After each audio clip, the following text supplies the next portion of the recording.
Good afternoon to everyone who's here with us in a room, and hello to all of you joining us online today at Agri-tech Festival. The theme of the topic that we're going to deep dive into today is green agriculture, sustainable food. And I'm absolutely excited that today we're having 4 visionary people joining us, 2 in stage. In person, we have 2 gentlemen joining us also online, and we're going to talk about regenerative agriculture. We're talking vertical farming. We're going to talk about soil, future of meat, and the future of plant-based food. I'm very excited to be here today. My name is Andrea Orsag. I'm a co-founder of MissionC, strategy advisory firm based in Amsterdam. Our mission is to accelerate a circular economy on a global base, and I think we're good to start. From the practical point of view, I highly encourage everyone who's interested in the topic to send us your questions. We'll be very happy to pick up at least some of them. And the same goes for all of you lovely people with us in the room. If you do have a question, just raise your hand. We'll make sure there is a mic ready for you. And we're very excited to deep dive into this discussion together. Well, talking about sustainable food. Who likes food?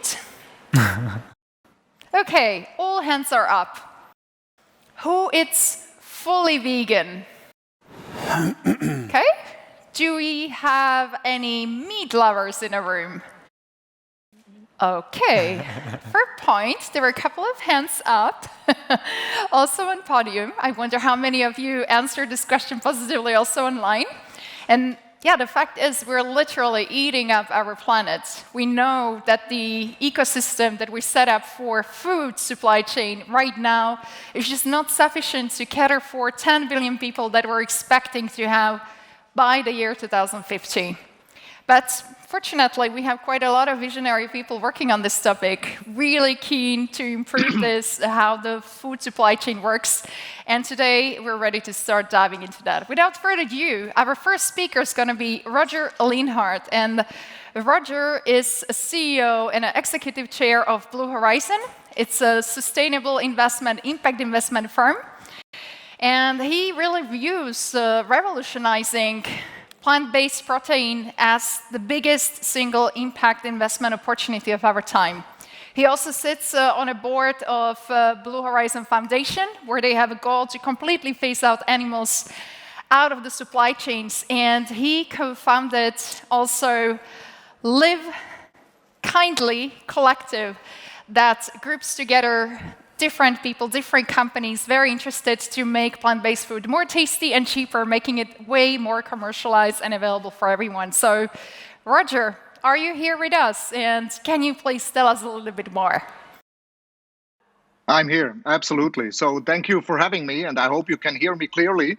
This technology things sometimes work, sometimes not, but today it seems to work. So I want to use my 5 minutes for probably the more boring part. I'm part of a company that invests in the people that are really interesting, that we will listen to a little bit later. And we did approximately 65 investments over the last 6.5 years. We deployed over $1 billion. And we just shuffle money from people who want to invest in this industry to the innovators. So we obviously call them game changers. We are an early investor in Impossible, in Beyond, in Shelter, obviously in Mozamed, where Mark Post is here today. And then we also double down. We invest obviously bigger sums if we are allowed to, and the business is thriving. And like in every industry, you need money. So the companies need venture money, they need growth money, they need later stage money, and this is what we are doing. And what we can see is over the last 4 to 6 years that there's much more money coming to the industry. And I think with the IPO of Beyond Meat, and most of you will have heard about Oatly, that is plastering the streets and the walls of the houses all over the globe with the oat milk drink that is now a $17 billion plant-based company. This has become a business. And because it's a business now, and not just about saving animals, not about saving the environment, not about only producing more healthy food, it also became a business. And that's obviously very interesting because then you have much more people that are eager to look at this industry and that are also eager to invest money. We obviously saw a development in the market that I can show you on the next slide if my clicker works here. That's wonderful. So here you get an idea what we expect to happen.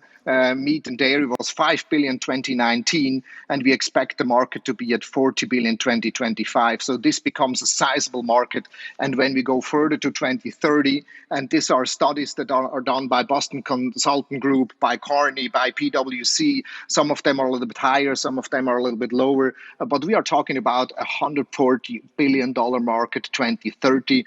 And I just saw a study a week ago from Credit Suisse that talks about 1.4 trillion. Obviously, it's 2050, but that would then be 70% of the global protein market that is now mostly animal-based, then moving to plant-based, cultured meat, and to fermentation technologies. I personally hope that this will happen and work very hard on that, obviously, and you can see the figures here, how they are also developing.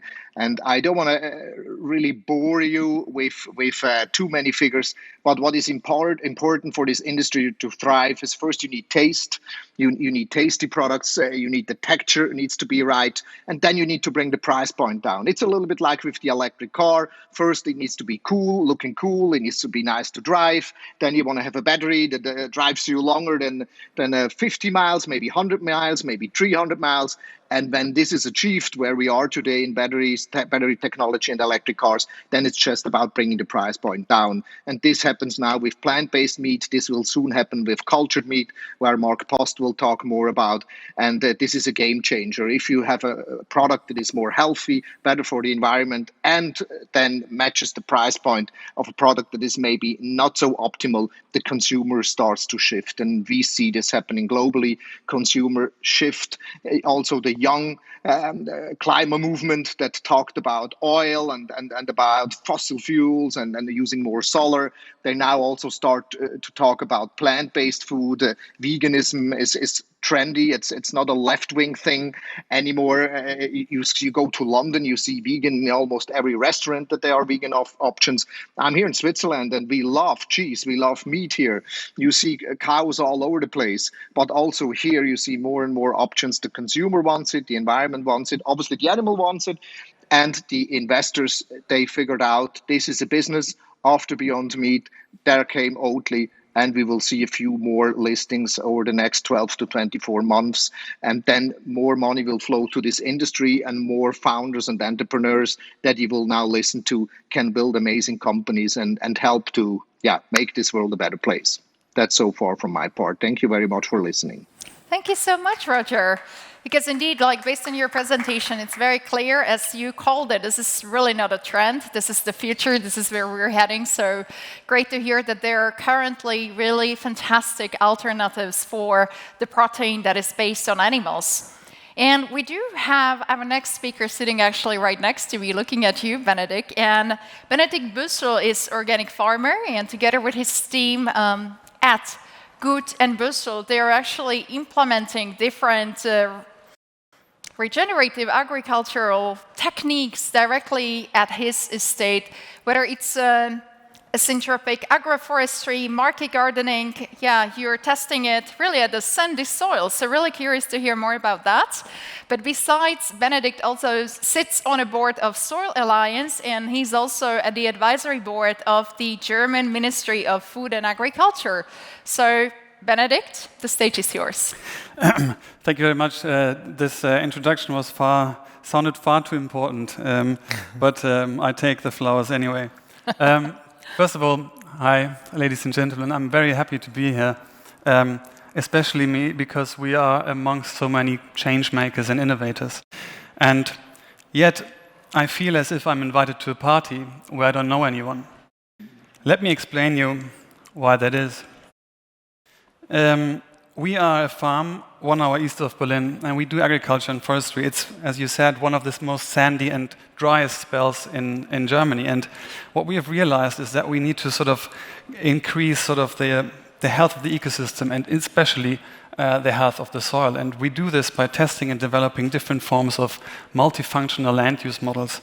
To give you an example, what we do, for example, is agroforestry and syntropic agroforestry, where we actually try to look at a certain field, to look at a certain plot and decide what kind of problems do we have, and then check with nature, see how nature would approach this, what the sort of the wiseness in a sense of nature would be. And in our sandy soil, we have huge problems with wind erosion, water erosion. Of course, storing carbon in the soil is a very central aspect as well. So we plant thin tree and shrubs lines evenly dispersed over the fields, and you can see from the picture that it looks very, very different depending on what kind of system you're looking in. And what we also do is try to actually bring more products on the land. So our idea and our vision is to actually develop forms of agriculture that are multifunctional, also in the values, but also in the products. So we want to have more products in the same year on the same field. And for this, interdependency is really the key. The natural process and sort of the humility, sorry, not the humility, but the humbleness that comes with trying to accept what nature would do. And what we also would do is we use cows. It is called rotational grazing. And, you know, I'm sure we're going to talk about this, but the cow really is for us the #1 factor to close the nutrient cycles, to make us independent of synthetically produced fertilizers, which in turn have a huge devastating effect on soil and the sort of products that we are forced to buy thereafter. And we use the cows to change the nutrient cycle, but we also try to basically build the soil carbon in the soil, grow biodiversity, and as I said, it is about multifunctionality. This is really the key. Agriculture has all these incredible values, and we have to be aware of it. And now, I don't say this, I don't have the slide there to kind of brag about it, and I don't want to put me in the center of attention, but I do want to tell you what we do every day.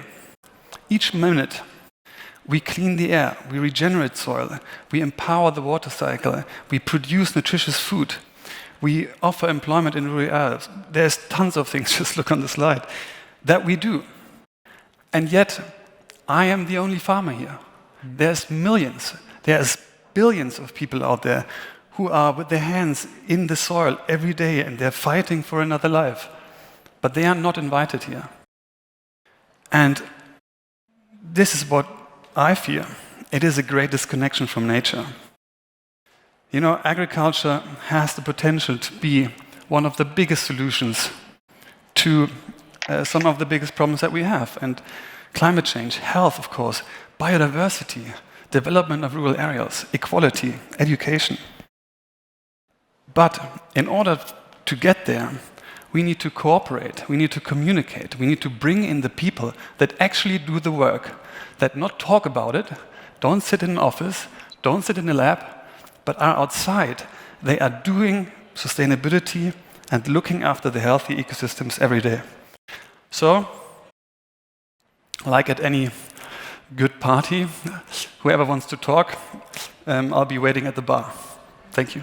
Thank you. Thanks for being with us, Benedict.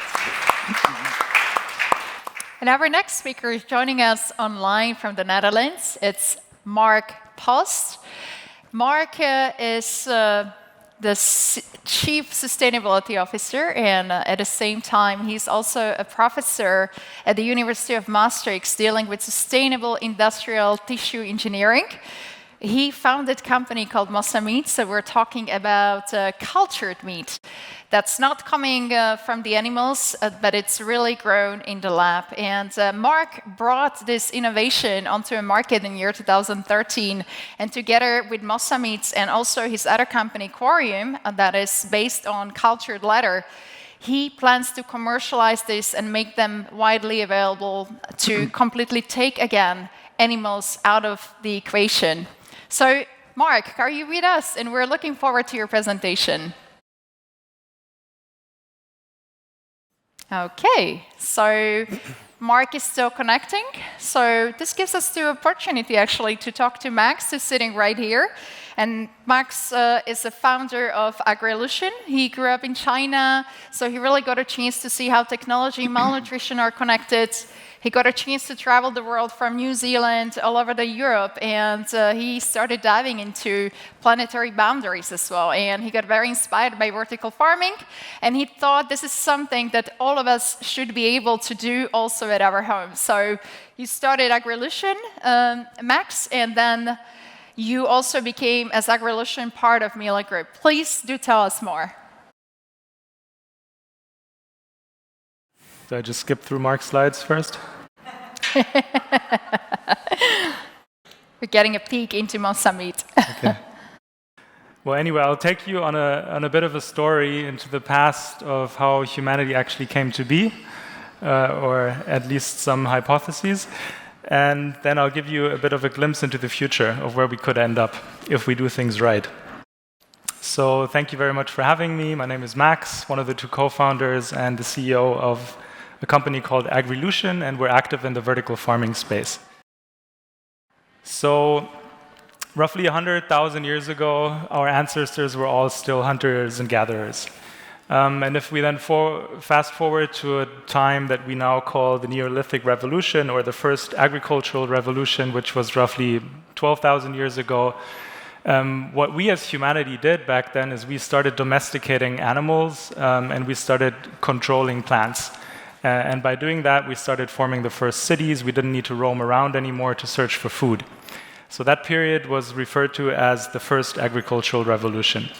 If we then speed up a bit to a point that was linked to the Industrial Revolution, so roughly 250 years ago, we replaced a lot of manual labor and a lot of animal labor with machines, and thereby became more efficient and started producing more. And then during the First World War, we came up with a principle called the Haber-Bosch principle, which enabled us to produce synthetic fertilizers. And that really led to us then increasing yields independent of where you are in the world. You weren't that much reliant on the soil anymore.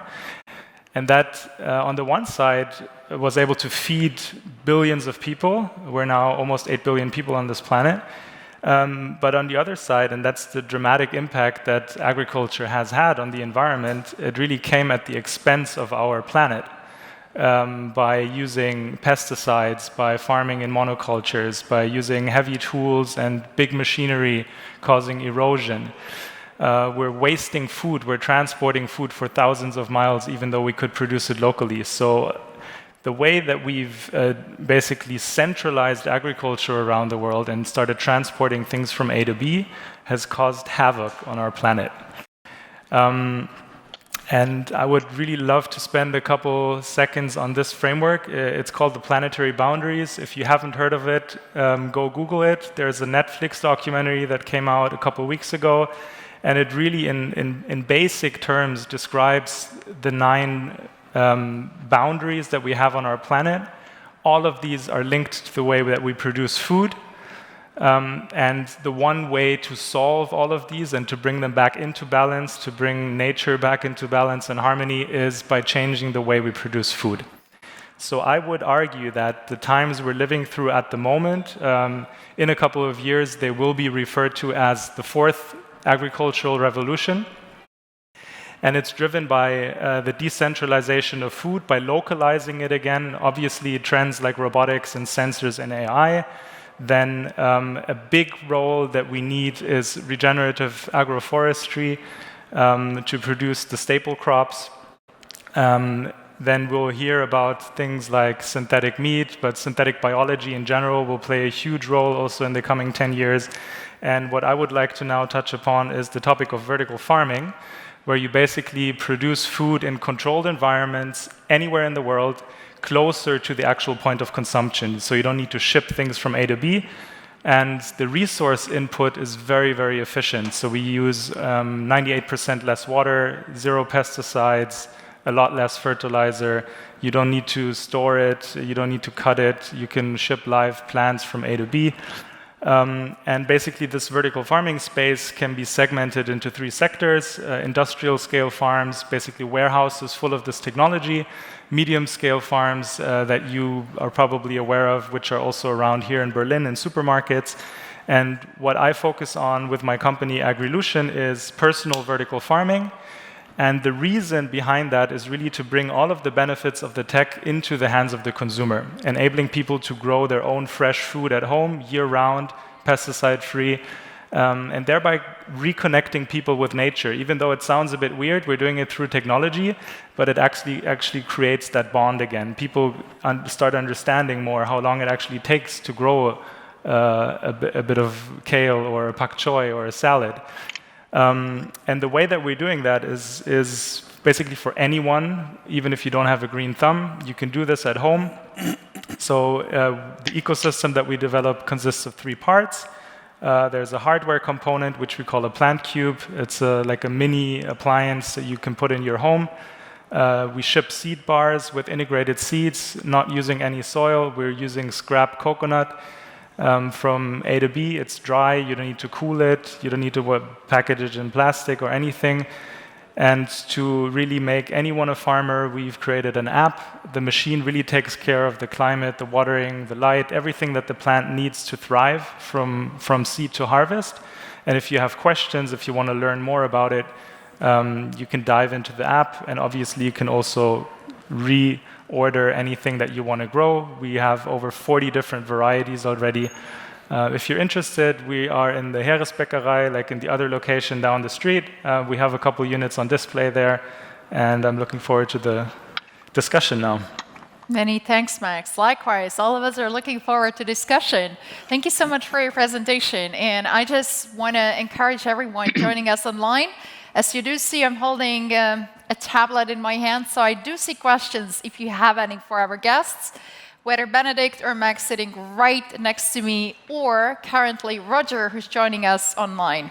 And I'm also getting good news that we got Mark online. So Mark, we already got a chance to introduce you a little bit as the Chief Sustainability Officer of Mozamed. You're also a professor, you got also Aquarium. So your goal is to really prove that we can get animal bovine-based protein grown in the lab. Can you please tell us more, Mark?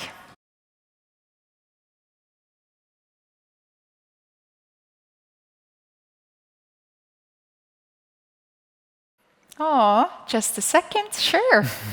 And then again, maybe this is a good time to also remind everyone in the room that we will be able to take some questions. So please think very carefully about the presentations you got a chance to hear so far, and we will be able to pick at least a few of those in a conversation afterwards. But Mark, this is really your time. Over to you. Please do tell us more.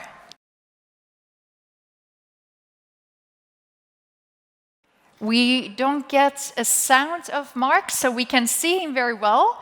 We just can't hear the voice very well.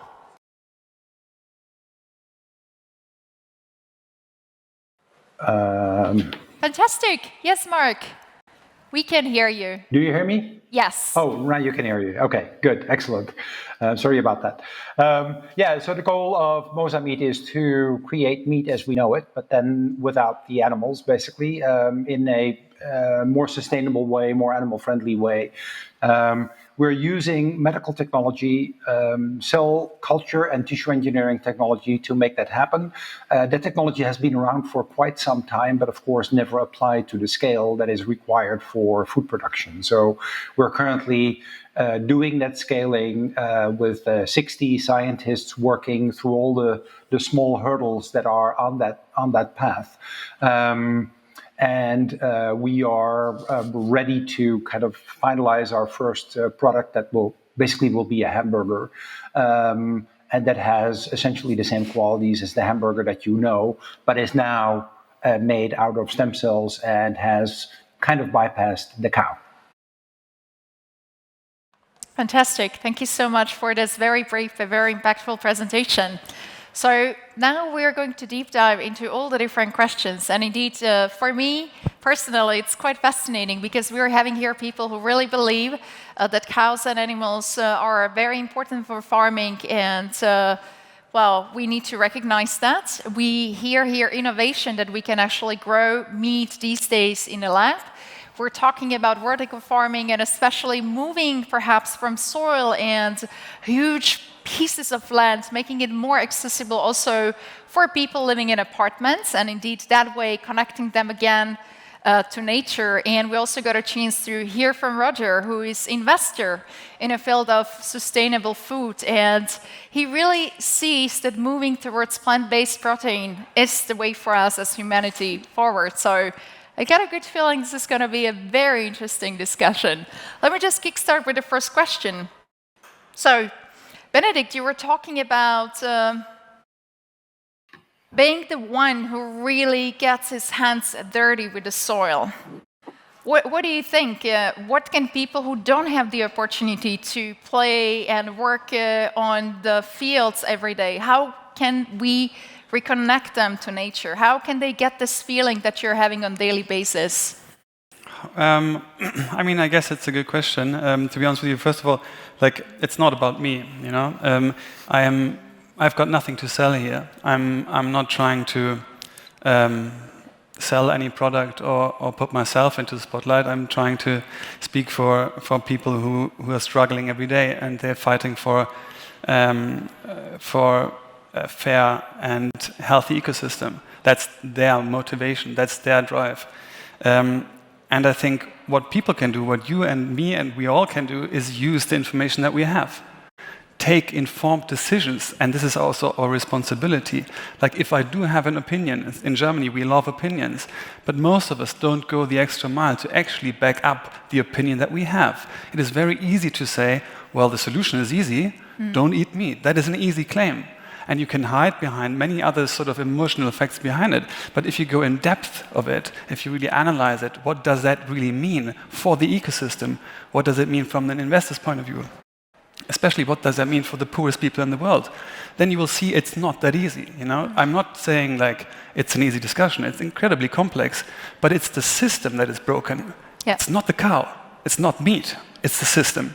And if we try to develop a new product that brings out potentially, or is claiming to bring out sort of ecological and social benefits, but it's still the same system of investing and short-term profit maximization, I think we as people can have, you know, a strong opinion if we do the research and really get to know what we support with our buying decision. So that's, for me, the first thing. Use the information available. Thank you. Thanks for sharing your opinion and views with us. Because indeed, it's a system that's broken. And for many people, especially here in the modern and rich, so to say, West, many people have this idea that meat comes from supermarket. They don't really know like what's really behind it. And I'm looking at you, Roger and Mark, actually, because both of you are huge fans and you really foresee that plant-based protein is the way to go. What do we need to do to convince more people come on board and start realizing that there are alternatives to having animal-based protein? Roger, would you like to go first? Sure, absolutely. I was thinking we're both waiting for the other to start. So, yeah, when I just want to connect to what I heard before, when I look at the poorest region of the planet, and I go for India, for example, where I spend a lot of time, I see people eating lentils, I see people eating beans, I see them eating vegetables. I mean, there's such a variety what they do with a few input materials, with different dressings and different sauces, and how they cook with it. And that's super sustainable. They can grow it in the backyard. There are hundreds of thousands of smallholder farmers in India. There's no meat needed. But when I go to other regions where we are here in Europe, or especially in Switzerland, heavy meat eaters, or the United States, obviously where beef and the burger is in every corner, we exploit other countries. And when you look where 75% of the soy that is used in the US to feed cattle comes from Brazil, and it's obviously there growing where there was the Amazon, not the animal, the Amazon rainforest before, with animals in it too.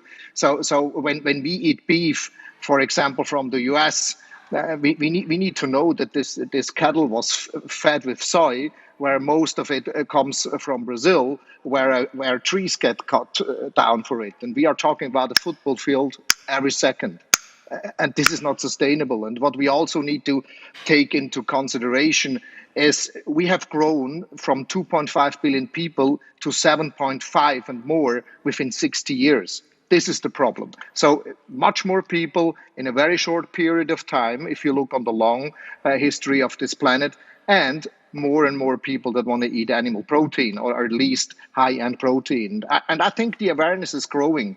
We just need to change our behavior. And I tried to turn people vegan at the beginning, very difficult, you lose friends. Now I just tell them, reduce your meat consumption a little bit. And more people try this and that. There are more and more good products available in the market, and it's happening. So all our companies we are invested in, they cannot produce enough products for the market. So I think this transformation away from animal proteins more to a mixed diet, let's put this as a first step out there to the debate, this is already happening. Thank you so much. And indeed, just to highlight a couple of those companies you're investing in, among them is also the Impossible Burger and Beyond Meat. So those are the brands that are already well established on the market. And we know that when it comes to plant-based protein, more and more are coming up. So really curious, because indeed the first adaptation is happening on the Western markets, how we could also ensure that this is also the case for the developing countries. And Mark, we would like to also understand from you, how do you look at this? What is the transformation through lab-grown meat? Well, let me first say that I completely support what Roger is saying, that eventually we will probably go to a more plant-based diet. The truth of the matter, though, is if you have to believe the FAO, which is a reasonably authoritative body, that until 2050, we will have an increased consumption of meat and an increased need for producing meat, especially because, not in Europe or in the Americas or in the developed countries, but in countries like India and China, where people are currently not able to afford meat, but when they will be able to afford meat, will start eating it. And then we, of course, go from 7.5 to 10 billion people. So those demographics actually predict that at the short term, if you would call 2050 the short term, the meat consumption and meat production is increasing. And that actually bothers me a lot, because that we have already established that that's completely it's unsustainable now. It's going to be more unsustainable. It's draining our resources now. It's going to drain our resources beyond boundaries in the future. So it's really this crisis type of sentiment that you need to get across to make this happen. In terms of, culturing meat, we are kind of afraid that going vegetarian and vegan, although quite admirable and the right thing to do and the healthy thing to do for both yourself and for the planet, is just not going to happen fast enough, according to those predictions. And that's why I think we need to think about these alternatives, like cultivating meat, at least in the foreseeable future for the next 30 years, to bridge that gap. And in addition, and this sounds like a little bit of a silly argument, but I think if you bear with me, meat is a little bit more than just a consumer product. It's kind of a status symbol. It's a power thing. It's supremacy over another species. It's a lot of things. And if you and that's part of the appeal of meat. And if you start to cultivate it, it becomes kind of an intermediate product between plants and meat. So I strongly believe that these products actually will help drive that transition away from meat proteins to plant proteins. And I don't know whether it has been expressed before, but we don't really need animal proteins. I mean, those 2 billion vegetarians on this planet prove every day that you don't need those animal proteins. But that's still a myth that is very pervasive in our societies. Thank you so much for your input. There are actually quite some interesting and intriguing questions popping in. So let me just dive into those questions. And just to build on what you just said, Mark, there is one for you.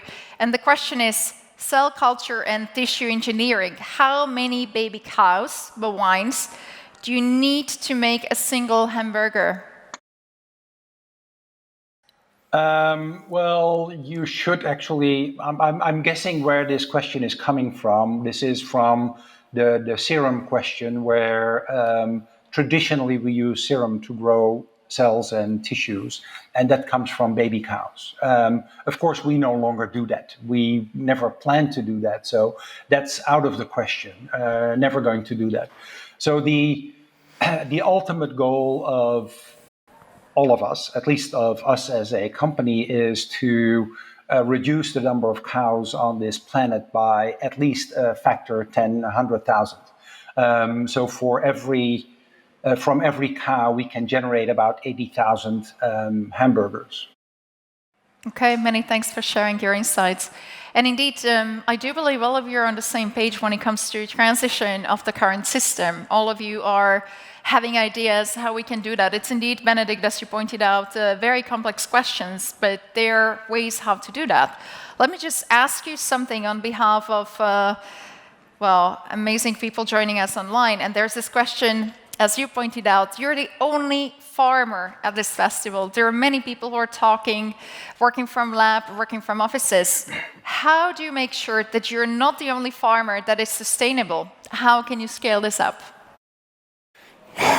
Well, I mean, to be honest with you, like, I kind of ask myself this, you know, I have a daughter that is 4 weeks old, and I've got a lot of things to do at the farm, and I'm sitting here and sweating, and I'm thinking, why are you doing this? And I think it is, you know, this is what we need to do. We have to get out there, because it is you guys, it is you, all of you here, who have resources, who have capital, who have incredible talent, who have incredible technological possibilities, but we got to use the technology and the potential that that brings as an instrument, not as a solution, but as an instrument to help us farmers find solutions that are in line with nature, that are strengthening nature's ecosystem, thereby reducing our costs, reducing dependency, reducing the reliance on specifically synthetic inputs.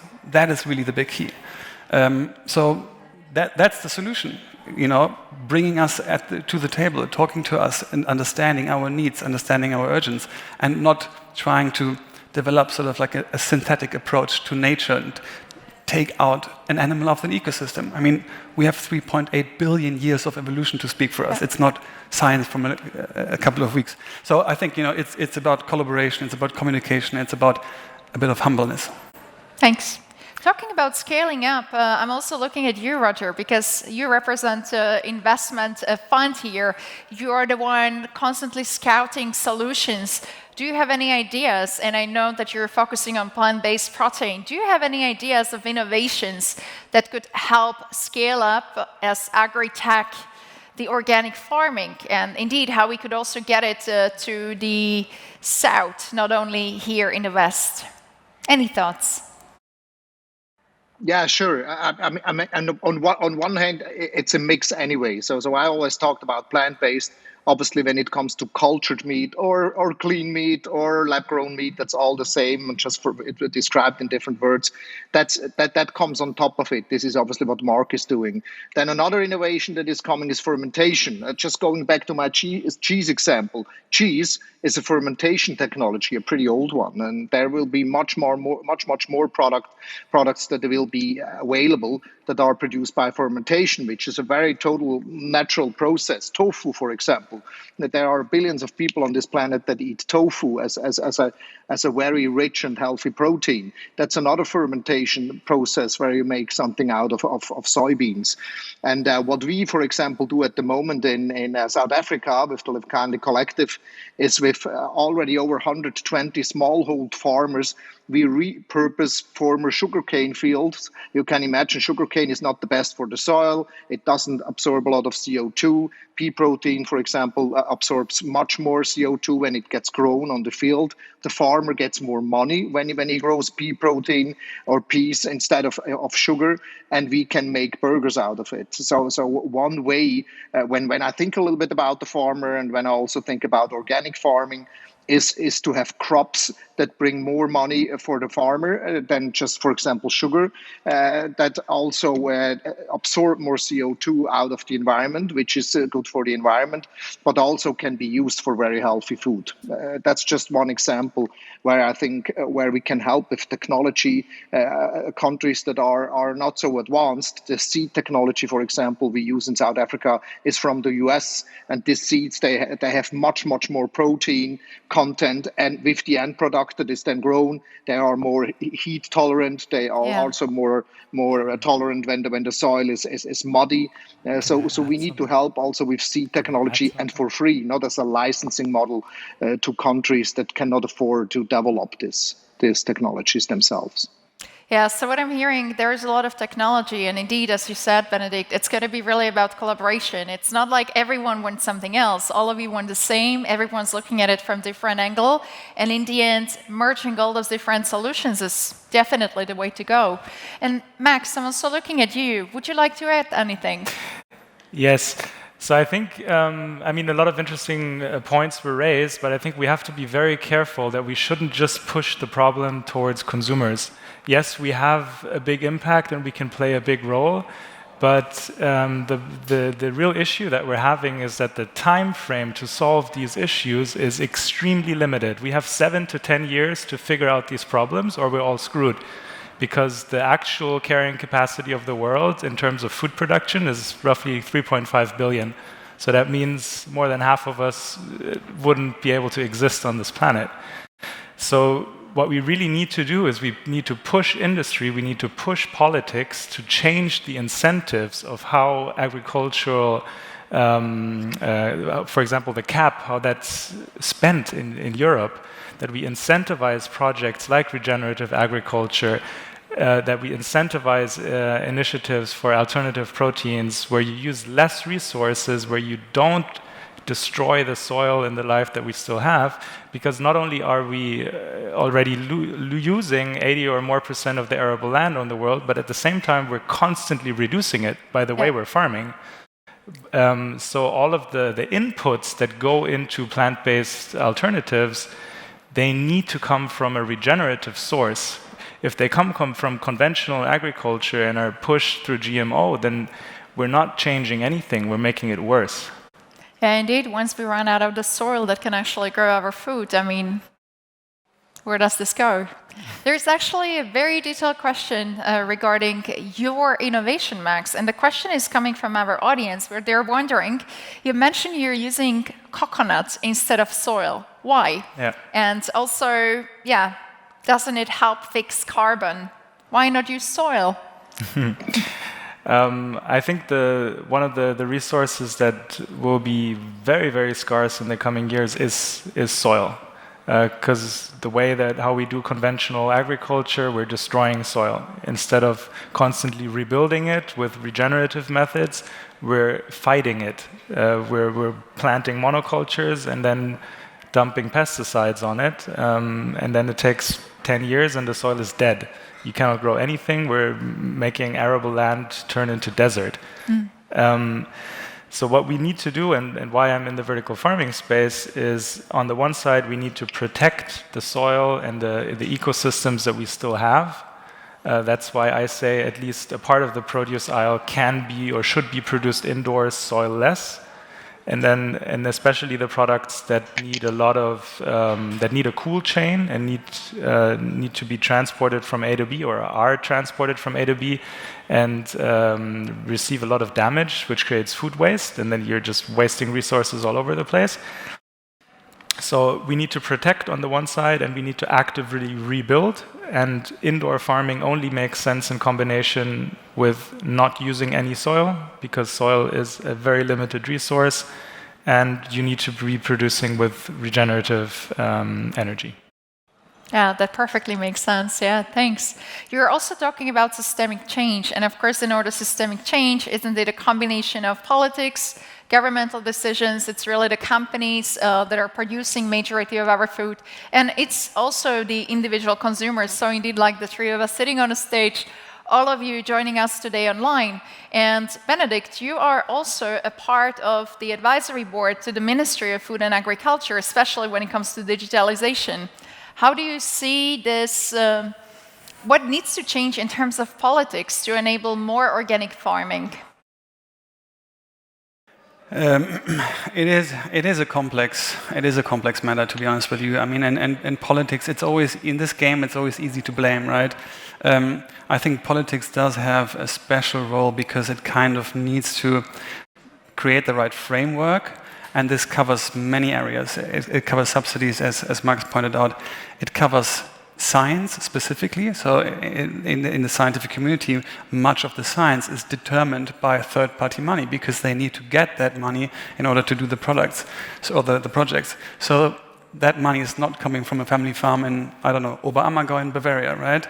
So that is one part, that scientific dependency on external money. It is about education. Like if you go into any kind of agriculture facility, a training course, whatever, you can learn everything about chemistry, but you don't learn about the amazingly complex and beautiful composition of soil and how that can interact and the interdependency on certain species and plants with each other. You can't learn that. So education is a huge part.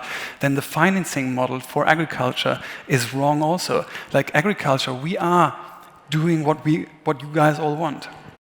We can potentially biodiversity, health, all these things I mentioned.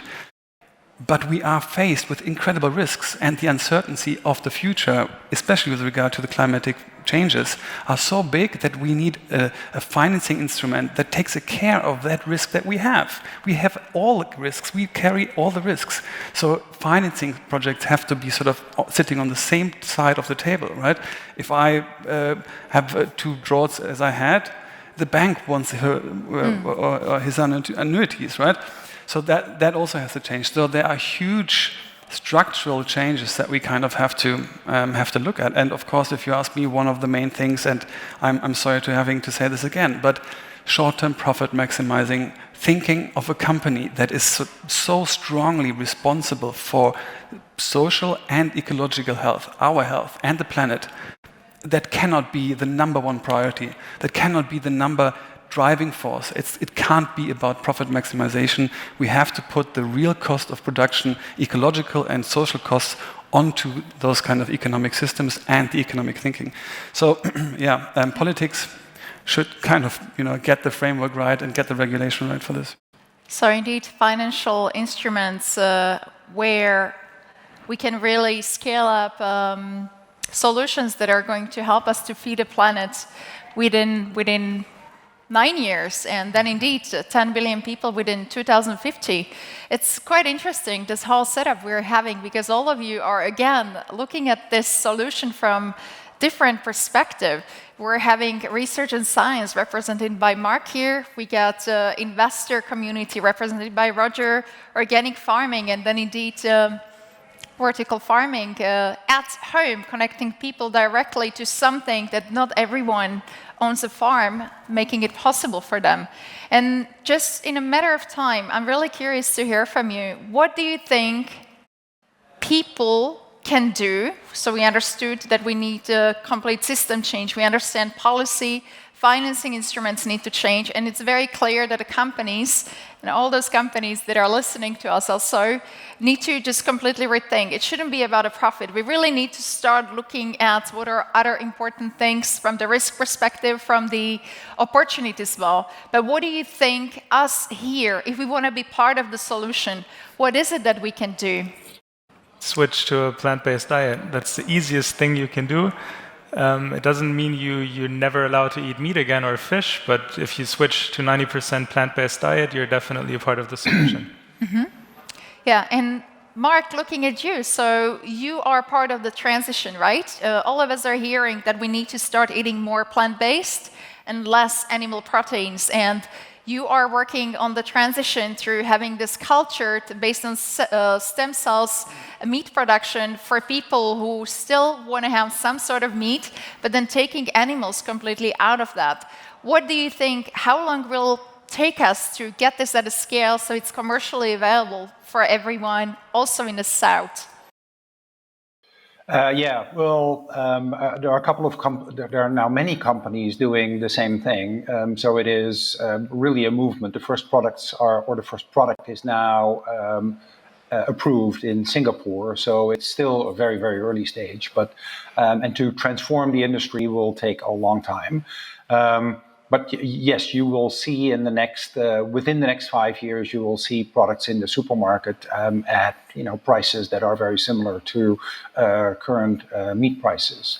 I want to just stress that we can easily kind of walk over changing consumers' attitude. It's incredibly hard, and you have to pull tricks to make that happen. If you and environment might be one of those arguments, and in our minds, as we are sitting here in our bubble, that is by far the strongest argument. But it may not be for consumers. My guess is that for consumers, animal welfare is actually a much stronger argument to eventually go away from meat eating. I'm taking the example of one reasonably successful behavioral change that has been induced. It's smoking, and it was not because people were not aware that smoking was not good for you. Once it became kind of illegal to affect other people with your smoke, that trick was pulled to basically induce a behavioral change. So we need to think about those ways to really find ways to nudge the consumer eventually away from animal proteins. And it's a hard thing to do. Thank you, Mark. Roger, you're the one, again, representing investors community here. What do you think? How can we get more investors interested in this whole sustainable food transitions, and what to offer them in order to get them on board at a bigger scale? Yeah, we need people like Mark with his innovation, and obviously the other two friends that sit in the panel. When you have entrepreneurs with innovations that work, that can really solve these problems, the investors want to invest in it, and it's just visible that it will happen. And obviously, we have these plant-based companies now, like Beyond Meat and Oatly, that show that this is a big business and these companies can grow fast. But as rightly said, some people, they will still want to eat meat. So there comes the next technology where Mark is working on, where there will be a real meaty burger, but just doesn't need a cow anymore. So I think we need innovation on one side. We need awareness that the transformation has to happen on the other side, and a lot of young companies, and they are growing. I tell you, when I started investing in this industry 6 years ago, I had to rub my knees to get into Impossible and Beyond and other companies, and also into Mark's company. It was like, not a lot of money, but even less companies. Now we get 20 business plans per day on our deck, on our table. So it's like 20 new companies get founded every day, and there's a lot of money coming to the market. I want to go back to the consumer. The consumer is really the most important tractor, because they will also vote for new legislation and legislations. And the consumer needs to understand that when you fly too often, it's not good for the environment. When you drive an SUV with fossil fuels, it's not good for the environment. And when you eat too much meat, it's not good for the environment. And you heard the weakest beings on the planet, starting with the animals, but also the poor people that just cannot afford this protein, but their prices for soy and pea go up. So I think we really need to educate the consumer that what you put into your mouth has a real effect on the environment. And a lot of people still don't understand that. So it's also, it has a lot to do with awareness. Thank you so much, Roger. So, transitioning towards sustainable food ecosystem is not an easy thing. It's very complex things. We have indeed different consumers located all around the globe that have different preferences, that have different needs, different options. So we're the lucky ones who can really easily choose whether we go for meat or whether we go for plant-based. But it's absolutely amazing that we had a chance today, at least scratch the surface, because it's such a topic that's very, very complex. And I'm just very happy to have here Benedikt with us, representing organic farming, having Mark here with us of the Mozamed, representing the science, the innovation. Roger represents the investor community, and as we understood, money is available. We just really need to find the right solutions that will help us to scale and unburden our planet from the problems and the risks we're currently facing that are even growing towards the future. And I'm very happy to have with us also Max, representing something that's helping all of us connect to the nature in our home without having a real big farm like Benedict does, for instance. Gentlemen, it's been a pleasure. Everyone online, thank you so much for fantastic questions. We don't have time to answer everything, but we're looking forward to continue this discussion with you. Everyone, if there is one conclusion, just take conscious decision. What you eat really matters, so try to eat more plant-based, connect to nature, inform yourself. There is quite a lot of information, and only together we can achieve sustainable transition within agri-food. Thank you everyone very much.